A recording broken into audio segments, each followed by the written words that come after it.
महत वाङ्मय में कहा गया है, अमज्ज मंसासी अमच्छरिया अभिक्षणम लिब्बिग इम गओय अभिक्षणम काउसग्गकारी सज्जाय जोगे पयो हविज्जा। 10 वे आलियम एक आगम है 32 आगमों में, और उसकी चूलिका का यह श्लोक है। 10वें आलियम चारित्रात्माओं के लिए बहुत उपयोगी आगम है।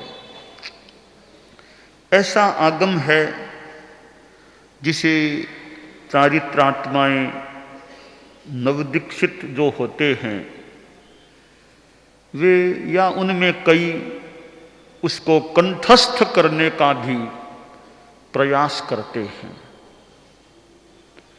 संभवतः आवश्यक सूत्र के सिवाय शेष 31 जो आगम हैं उनमें सबसे ज्यादा कंठस्थ किया जाने वाला आगम 10वें आलियम है। कोई कोई नंदी को भी याद करने वाले हो सकते हैं, कोई आयारों को भी याद करने वाले, उत्तराधीन को तो अनेक अनेक याद करने वाले मिल सकेंगे। सबसे नंबर 1 में तो आवश्यक है ही जो सुबह शाम प्रतिक्रमण के रूप में करने का होता है। नंबर 2 में 32 आगमों में संभवतः 10वें आलियम है जिसको कंठस्थ बहुत अच्छी संख्या में साधु साध्वियां करते हैं।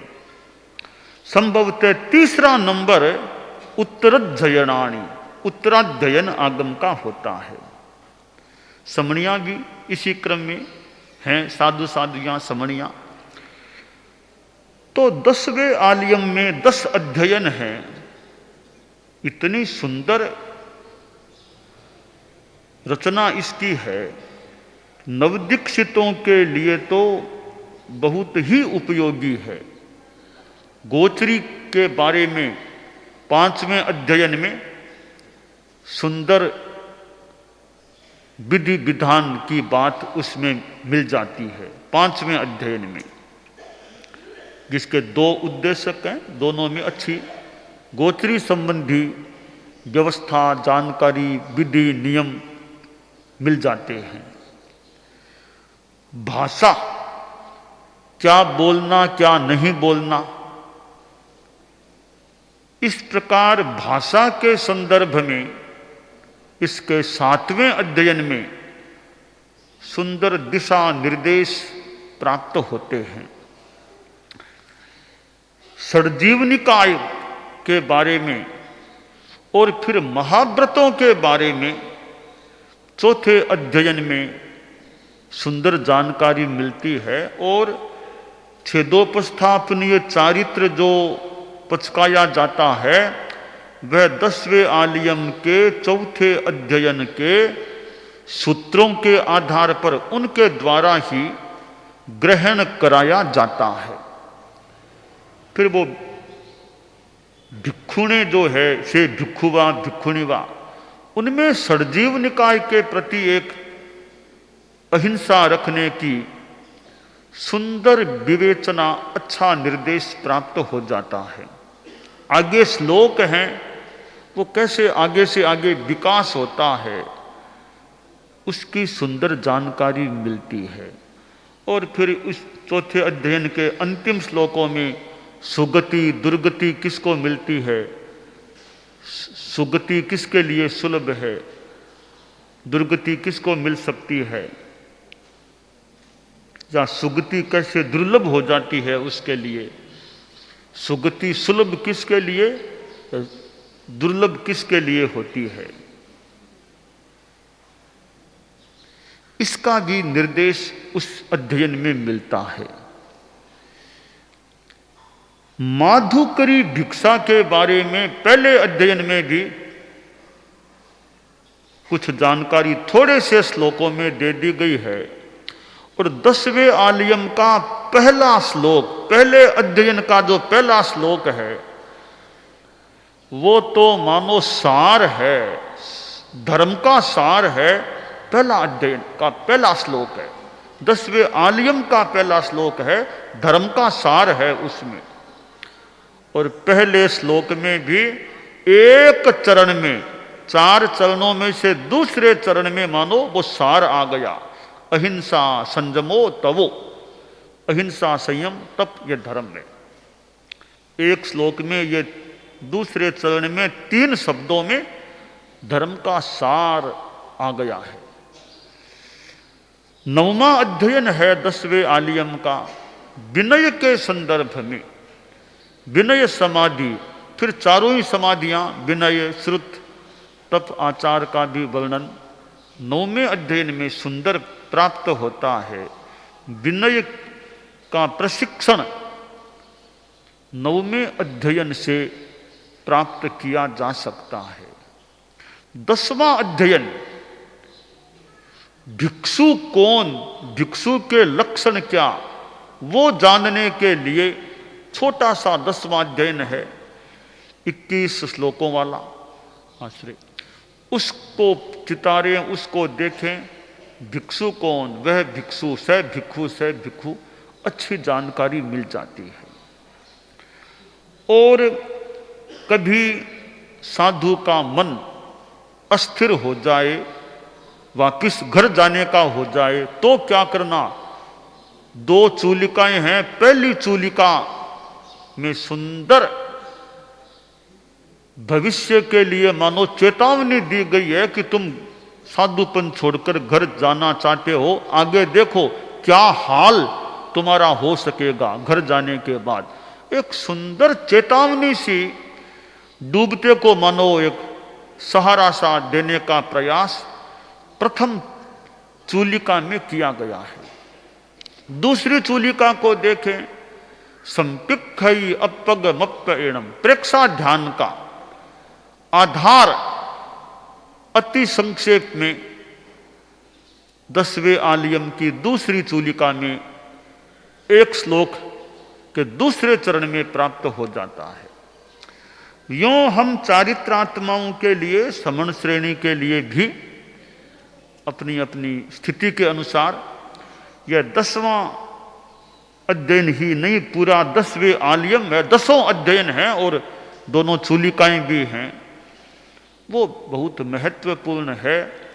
इसलिए साधु साधियों समणियों को समय की उपलब्धता हो तो 10वें आलियम का स्वाध्याय करने का प्रयास करना चाहिए। सप्ताह में 2 बार कर लो, 3 बार कर लो। कोई रोज ही करता है उसका तो कहना ही क्या, रोज 10वें आलियम का स्वाध्याय करता है वो तो मानो रोज ही अपना एक अच्छा शुभ योग का काम, एक आगम का स्वाध्याय अच्छा होता है जो रोज 10वें आलियम को चितार लेता है। अब चितारना भी थोड़ा अच्छे ढंग से करे, ज्यादा जल्दबाजी न करे, अर्थ का ज्ञान हो साथ में 10वें आलियम के श्लोकों का, गद्य का, तो बहुत अच्छी एक निर्जरा की स्थिति भी बन सकती है, प्रेरणा मिल सकती है, ज्ञान भी अच्छा रह सकता है।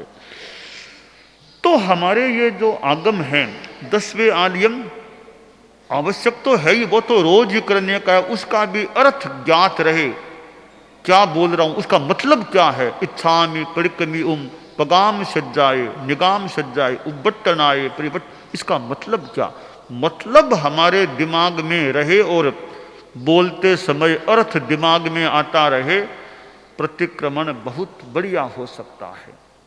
तो आवश्यक 10वें आलियम, आवश्यम 10वें आलियम। फिर तीसरा उत्तरध्ययनानि, इसको पूरा याद कर, कई करने वाले तो पूरा भी याद कर सकते हैं, पूरा नहीं हो 10वां अध्ययन, 32वां अध्ययन, 29वां अध्ययन, ये याद कर लें, फिर जितना हो सके उतना और अध्ययन भी कर ले, तो यह स्वाध्याय के लिए, वैराग्य भाव के लिए, संयम की निर्मलता के लिए भी अच्छा है।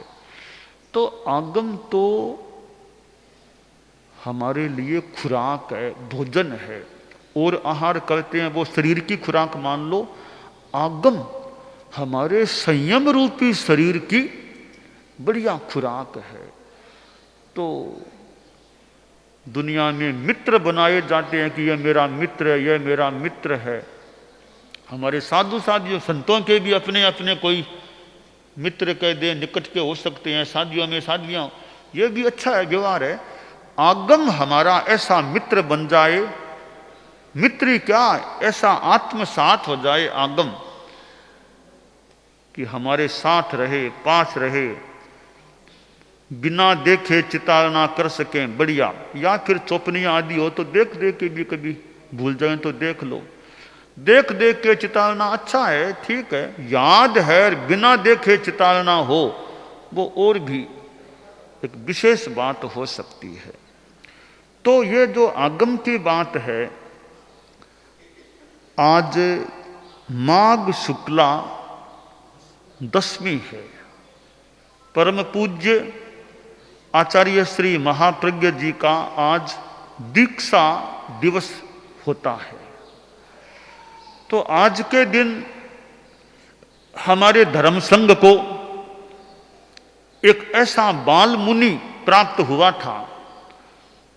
परम पूज्य कालूगणी ने सरदार शहर में आज के दिन वो जो बाग है, अभी तो सेठिया का बाग है वैसे, तो वर्तमान में सेठिया परिवार, तो वो वहां उनकी दीक्षा हुई थी और भी अनेकों के साथ में दीक्षा हुई थी। सभी चारित्रात्माएं हमारे लिए तो उपलब्धि है, संघ में आए, पर आचार्य महाप्रज्ञ जी इसलिए विशेष महत्व है उनका कि हमारे धर्म संघ के वे आचार्य बने थे। तो आज के दिन उन्होंने संयम रत्न प्राप्त किया था। परम पूज्य कालूगणी जैसे गुरु उनको मिले थे।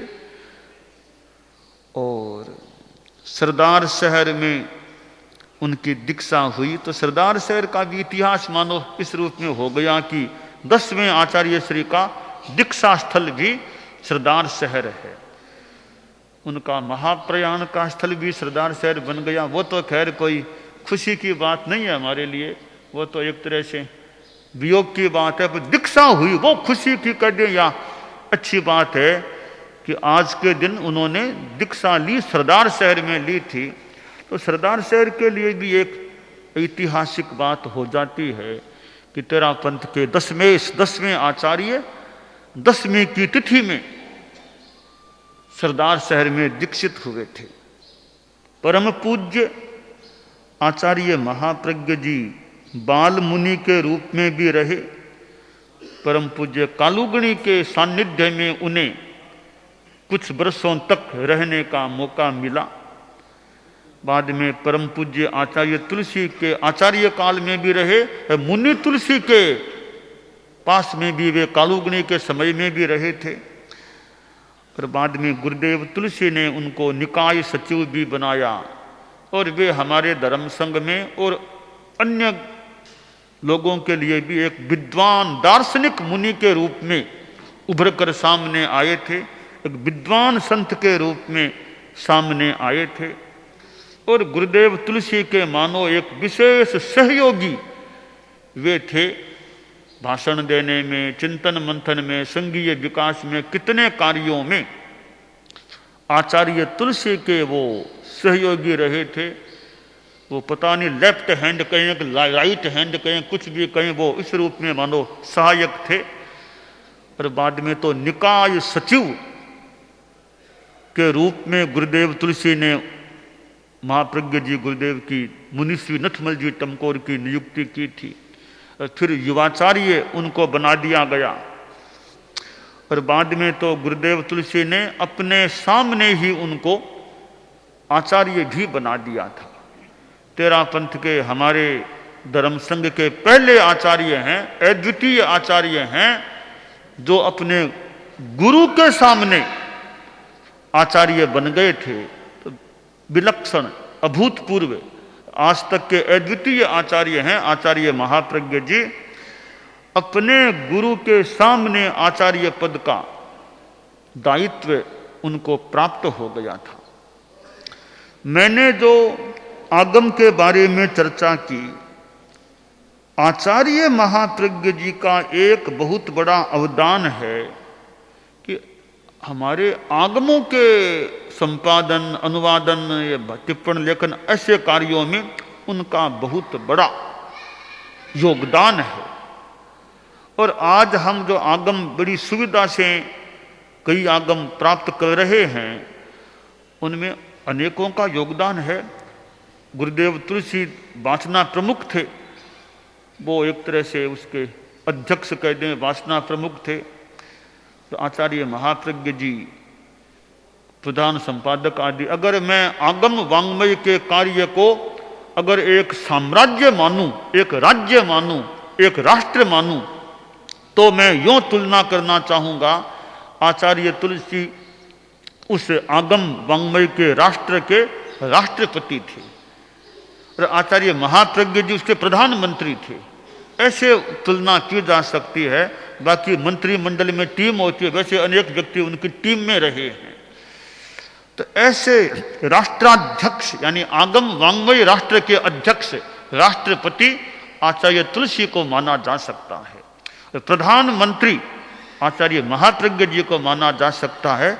और जो साथ काम करने वाले वो उनके मंत्रिमंडल में, एक सचिव में, किसी में उनको देखा जा सकता है।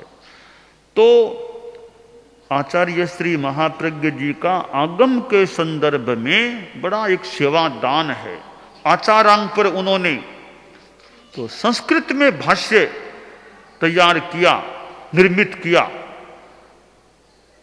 कितने बरस लग गए थे उस कार्य में। आज हमें आचारांग भाष्यम के रूप में वो संस्कृत भाषा में भी प्राप्त है, क्योंकि गुरुदेव महाप्रज्ञ जी का संस्कृत भाषा पर एक अच्छा कमांड था उनका। आंसू कविता भी संस्कृत में कर लेते थे और भी उनका अच्छा अध्ययन था। तो संस्कृत का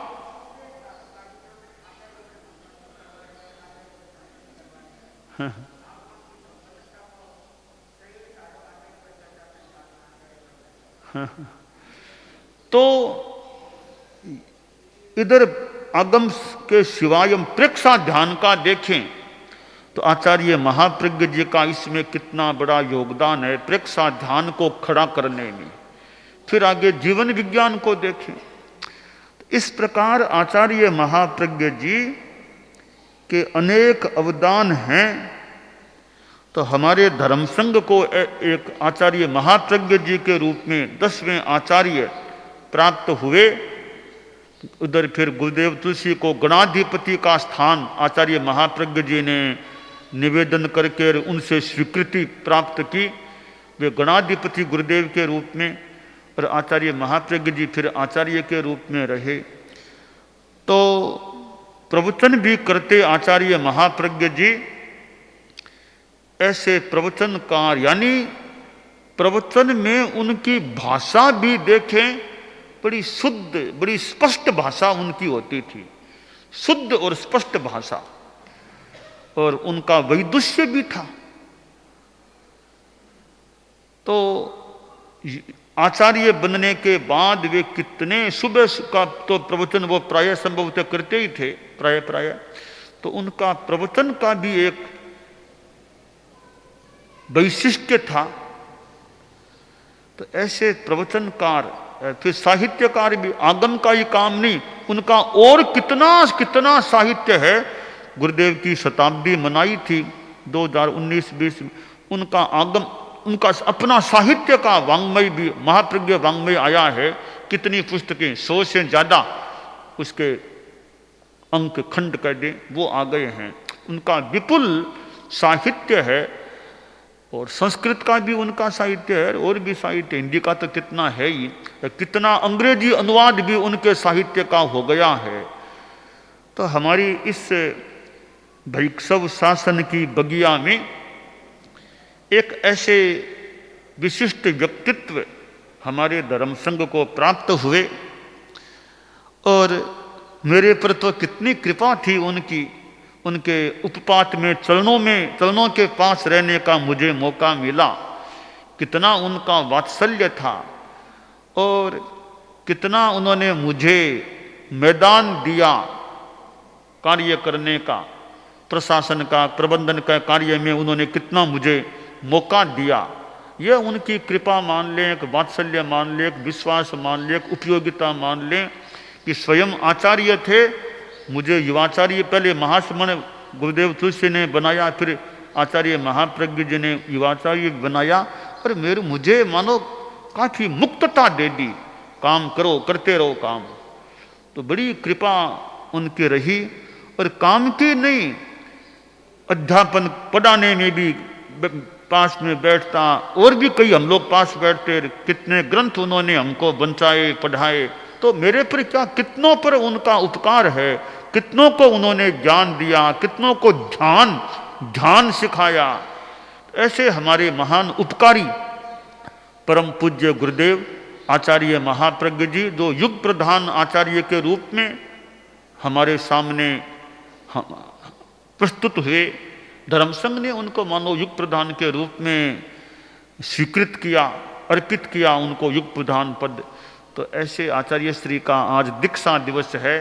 तो हमारे में भी विकास होता रहे और हम भी आचार्य महाप्रज्ञ जी उन जितना न कर सकें तो कदम जितने आगे बढ़ा सकें, ज्ञान में, ध्यान में, साधना में, सेवा करने में, तो हमारा भी विकास होता रहे। तो आज माघ शुक्ला दशमी आचार्य महाप्रज्ञ जी का दीक्षा दिवस, मैं गुरुदेव के प्रति श्रद्धा भाव से अपनी प्रणति अर्पित करता हूँ।